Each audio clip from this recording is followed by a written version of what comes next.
All right, cruising on to round two, segment two, whatever it needs to be. The UCLA women have advanced to the Sweet 16 now for the third consecutive season. All right, they have found themselves after missing the tournament, going in the WNIT. Charisma Osborne and the Bruins revitalized the program, turning into one that nearly took down South Carolina in Columbia a few seasons ago, only to see their season end against them in the Sweet 16. Last year, being one of the better teams in the country, but falling short to the defending champions at the time, LSU, in the Sweet 16. This year, maybe they're not the clear favorite, but they are a clear contender in the NCAA tournament to win a national championship. Now, I think a lot of eyes are elsewhere. They're looking at the way UConn's playing. Everybody and all the commercials have their eyes on Juju Watkins and what she can do for USC. South Carolina is on a dominant, hey, everybody's disrespecting us path, whether it's Don Staley saying we don't have the number one overall seed. They literally filmed a commercial for South Carolina about how they are being disrespected. Have you seen that during the NCAA tournament? How they're disrespecting South Carolina? Ridiculous. Oh, by the way, there's Texas, a 1 seed. Everybody thinks Notre Dame is a 3 seed, just got a little cold at the end of the year. They're healthy after the first couple of rounds. If Olivia Miles is healthy enough to continue and play well in the rest of the tournament, they're expected to be a lower seeded team that can go on a run. There's still quite a few teams. And people think LSU, healthier now that Flaugier Johnson is there, can give UCLA a run for their money in the Elite Eight. But there's still a lot of basketball to be played before then. For UCLA, they had an absolute battle against Richmond. Okay, this was one of those scary matchups. And I remember when I picked my bracket, I thought Georgia Tech's decent ACC team. I think they can beat Richmond.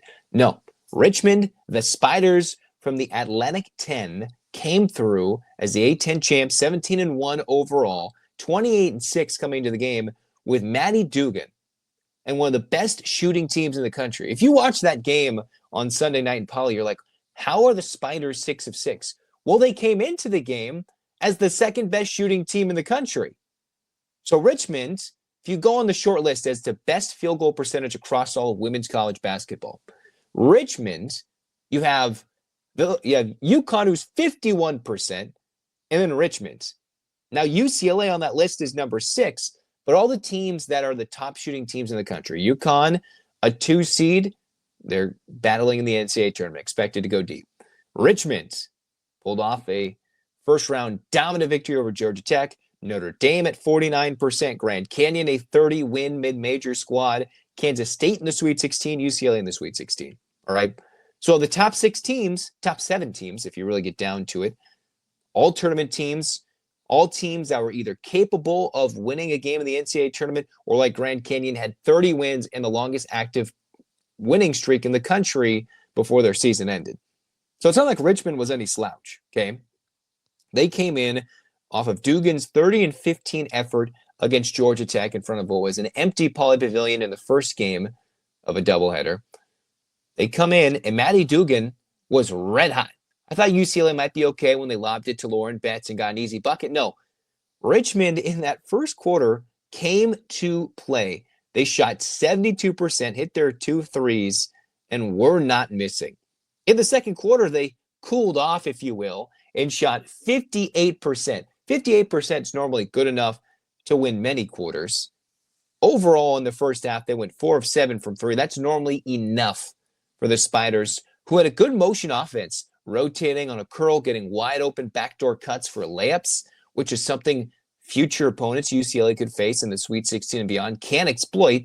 The difference is they have Dugan, who is a player that can get the rebounds and shoot from deep, and played her absolute heart out to maybe make this one a game. In the end, the Bruins were too much because Richmond had zero size to compete with Lauren Betts. Now, you have to give Dugan her props.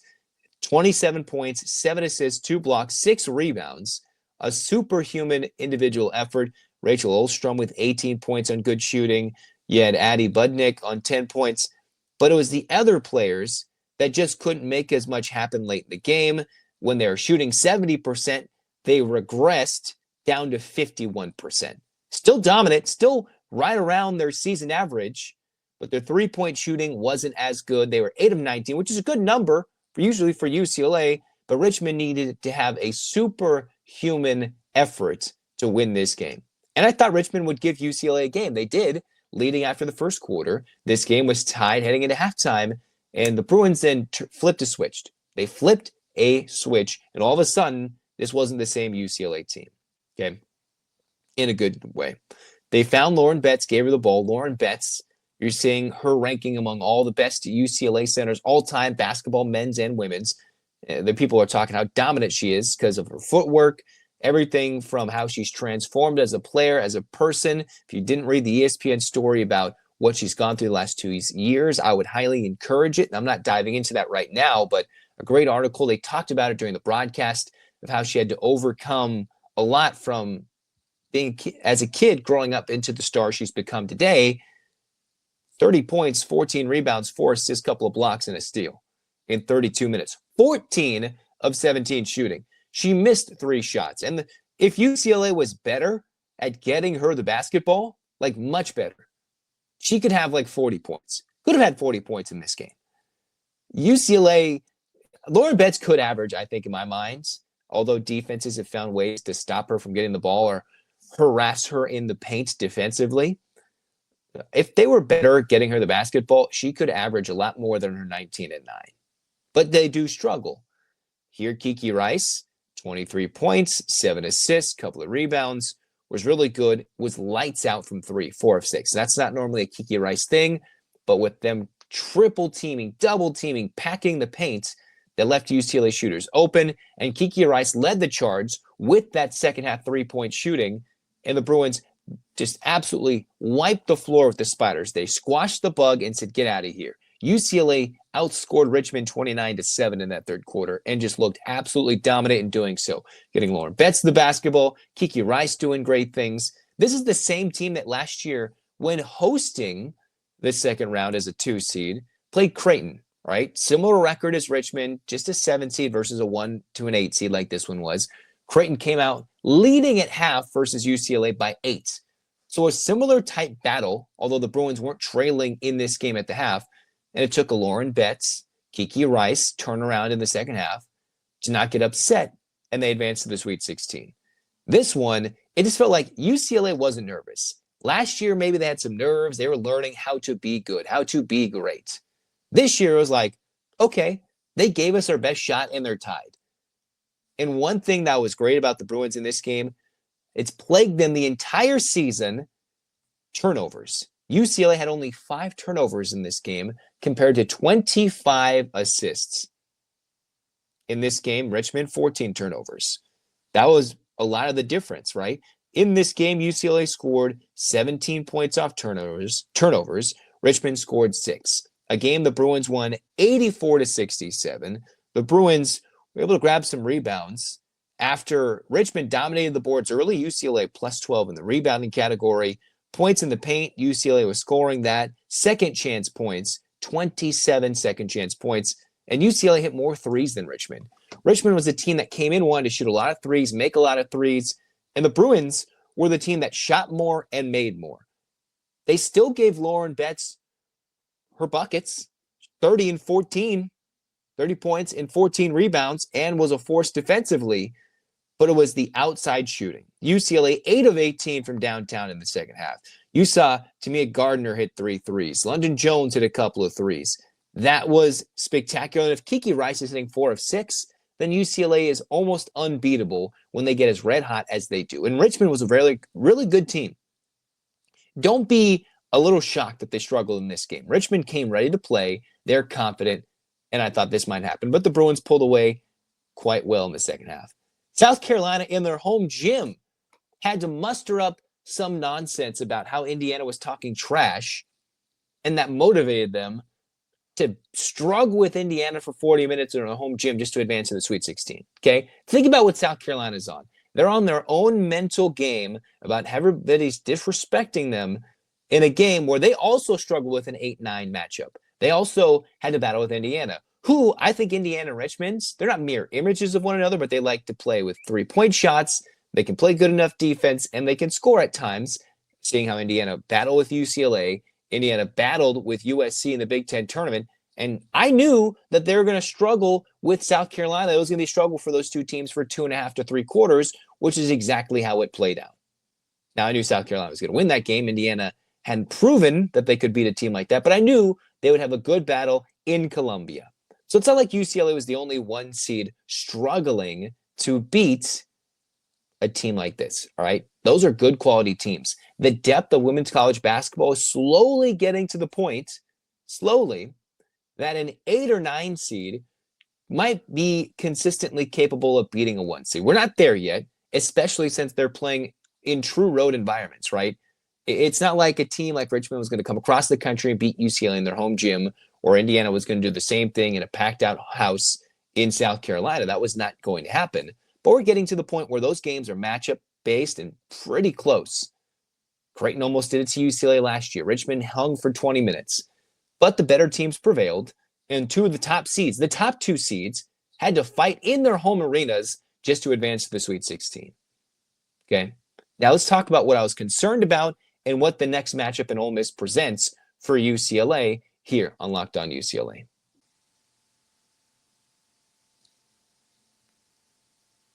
Imagine watching your favorite team live. There's nothing like feeling the energy of the crowd, witnessing those unforgettable moments, and experiencing a big game in person. That's one of my favorite things to do. It's not the same watching it on TV. It's not the same.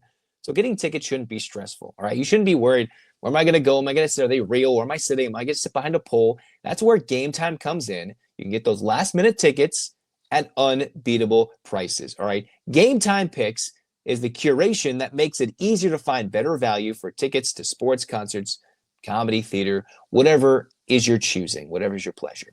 For me, I've used Game Time for some of the biggest games I've gone to, whether I was in New York, going to a lot of East Coast venues. Maybe it was like getting a big-time ticket to a postseason game for the Dodgers in October. I used Game Time multiple times, and they've come through for me, and they will come through for you. It'll give you that peace of mind so you can see where you're sitting before you buy. There's no surprise fees and a lowest price guarantee you can book with total confidence right there. Take guess we're going to buy tickets with Game Time. Download the Game Time app, create an account, use the code LOCKEDONCollege for $20 off your first purchase. That's LOCKEDONCOLLEGE for $20 off. Locked On College. Download Game Time today. Last minute tickets, lowest price guaranteed. The NCAA tournament is here, and so is the bracket breakdown. Locked On Podcast Network and Amazon Fire TV channels are teaming up to deliver NCAA tournament coverage like never before. Watch studio shows featuring former players and Locked On's local experts as they guide you through every upset, buzzer beater, and bracket matchup. Stream it all for free on Amazon Fire TV channel. Search Bracket Breakdown to see it all for free. It's your team every day.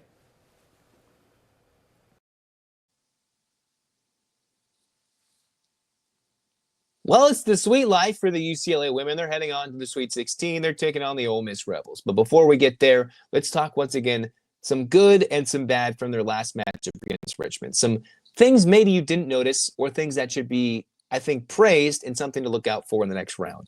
1, coming off the bench, this was huge. Gardiner's 19 minutes, 11 points, couple of blocks, huge for UCLA. That size and three-point shooting off the bench that they just didn't have last year, right? They had Emily Biswara injured. They ran a lot with Charisma Osborne. You wonder where London Jones would come in and out of the lineup. Now UCLA doesn't have to rely so much on Jones' shooting. In her 29 minutes, she only had 6 points, but between Gardiner and Jones, those two combined for 5 made threes at an efficient clip with 17 points, some defense on various players, sometimes in the court at the same time, sometimes not. So not all the pressure is on one player or the other. If they're both cold, that does make it a little tougher, but they're key for when teams pack the post against UCLA and Lauren BETTS, that they can make buckets. So those two, especially Gardiner's transfer into UCLA, the Pac-12 Sixth Player of the Year, she has been a huge improvement for UCLA's bench production. You add that in with Janiah Barker, who didn't have the most efficient night, but here's where Barker's 16 minutes were crucial. A couple of buckets, including when UCLA was in a close one early. Nobody wanted to shoot the basketball. She took a jumper with defense in her face and would knock it down like it's nothing, blow a kiss to the crowd. She's that type of player that if things are going wild in the game, the crowd and the frenzied fans are just in everybody's grill, she's like, all right, I'll blow a kiss to the crowd. I'll hit that bucket with somebody in my face defensively and knock it down. She is not afraid. She is a little bit turnover prone, but in this game, 8 rebounds, 4 assists, 0 turnovers, and a few points. Okay, that is great production from UCLA and one of their key transfers in. You mix in Kendall Dudley, a freshman, 5 rebounds, 3 assists, no turnovers. Did have 3 personal fouls, is a bit of a liability offensively for UCLA, but you mix in Barker and Dudley. You take out the scoring, which was minimal between the two of them. 13 boards, 7 assists, 0 turnovers in 28 minutes of action. So they're grabbing rebounds, they're dishing out the assists, they're working the ball into BETTS, keeping it out, and they're not being a part of that turnover crew. That was the problem when UCLA turns it over 17 to 20 plus times. Because usually it's not Kiki Rice who will turn it over 13 times. That's not usually her game. It's the others, right? Who, whether it's BETTS having the ball stripped, didn't happen in this game though, players have been turning over the ball. Against Richmond, they cleaned it up. They do have size, so Barker has size. BETTS obviously has the size. Kendall Dudley is a physical freshman who still needs to work on her game offensively, but you bring those in. Those are productive minutes that leads a team to play winning basketball, championship level basketball. Because we know the points are going to go usually to BETTS. Kiki needs to drive, and you mix in Gardiner and London Jones, and those two can put up the bulk of the scoring. Now, something that's a little worrisome was one of the early shots was made by Gabriela Jaquez. He had an early 3. That was the only shot she made. 1 of 10 from the floor, 5 points, 3 assists, couple of rebounds, and a steal. So she works, she's effort, all heart, 28 minutes on the court. But that inefficiency is a little worrisome because at some point, I don't think Lauren BETTS is going to be a guarantee to be 30 and 14 every single game with the way UCLA in the past this season has struggled to get her the basketball. So that's where Jaquez, when she's open, needs to make those shots. When she has the layups and the opportunity to get down there and score, that is something she has to do because she's been able to make baskets near the hoop, 3-point shots, get to the free throw line, and with her 1 of 10 from the floor, 2 of 2 from the free throw line, like that was an efficient night. So the Bruins need her to step up and be huge in either the Sweet 16 or hopefully an Elite 8 berth with a battle to the Final 4 on the line. Okay, that's something that needs to improve. A lot of bench production that can make up in case somebody's cold in the starting lineup. Next, UCLA is taking on the Ole Miss squad that the Bruins didn't play in Paris, France. They took on USC in their season opening game. UCLA played Louisville, and Ole Miss gave USC a run for their money. That was a 2-point game. It looked like USC might run away with it. Ole Miss stayed in it, and a couple of poor possessions late cost them from upsetting the Trojans on opening day in France. So UCLA got an up-close personal account of what Ole Miss can bring. They're 22-10. They went 10-6 in SEC play. Scrappy defense. They allow 58 points per game and score 75. So they generally dominate opponents and can get to the free throw line. The thing about Ole Miss, though, is against the elite teams this year, they haven't beaten anybody. They're one of those good, not great teams, one would assume. Now, anybody's capable of upsetting people in March Madness, but it's a little different. They're going to have to come across the country and beat UCLA on the West Coast. All right, they're not going to be with a biased SEC fan base over there in the South and the East. They're going to have to come out to Spokane, and hopefully with the support UCLA can garner on the West Coast, that can bring a lot of love for UCLA to move on to the Elite 8. This is who Ole Miss has played. They lost to USC by 2. Okay. UConn, they played in the Bahamas. They lost by 13. It was a game they were down big early against UConn, had a great third quarter, and then UConn pulled away late. So they were competitive with UConn. So this is not a team that will go away quickly. This is most likely a 4-quarter battle against Ole Miss. They did play a road game against NC State, down early, had a big fourth quarter to make the score respectable, lost 68-61, but they're down 17 heading into the fourth. Keep going, rolling down this SEC schedule. You see they played Alabama, lost. Played themselves against Texas, lost at home. You mix in the one win against Kentucky, but who was one of the SEC teams that got upset in the second round? Kentucky. Okay. Against Tennessee, lost. Against South Carolina, lost. Beat LSU on the road in a big comeback, but LSU wasn't playing with Flash Johnson. And that was in the regular season finale when LSU had a huge lead and blew that without one of their best players on the floor.